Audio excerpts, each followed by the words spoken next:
ई का कट रे क्या हाँ? बोले जी? कैसा कैसा पकड़ा है सारा कैसा दिमाग हां अरे तो काय मार तो पहले बताई था। जब हमार गोड़ दबाव कर रहला त का कहली तू कि हमार हाथ बता त कपार बता था हां छोड़ ना रे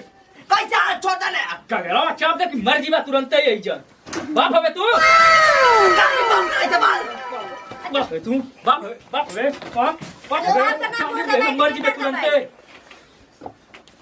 अब का कहीं रे का कहीं बोल का कहली हां हां बोल का कहीं का करत रहे जन का करत रहे ई पहले बताओ हमके का करत रहे जन हाथ गोड़ पीड़ा था दबाओ हाथ गोड़ पीरा था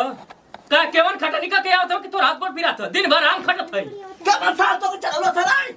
क्यों चला गा पूरे तो पूरा कहत है यार घर पे क्या करता तोल कर आ तू रे तोर हां अरे तांबा का ना गोड़ दबाई तो क्या कर दबाई गांव हमार दबाई में का होला तो के हाथवा पट पट मत उठावा ना तोड़ दे सारा हाथवा तोड़बे तू तोड़बे तोड़ बे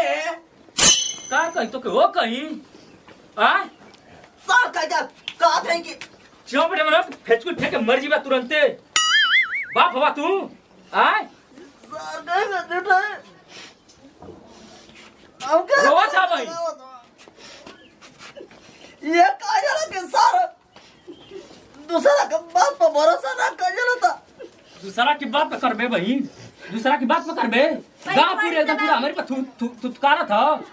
कौन कहा था बता कौन कहा था और रमेशवा आला रमेशवा कहत रहला उ चवनिया कहत रहला हां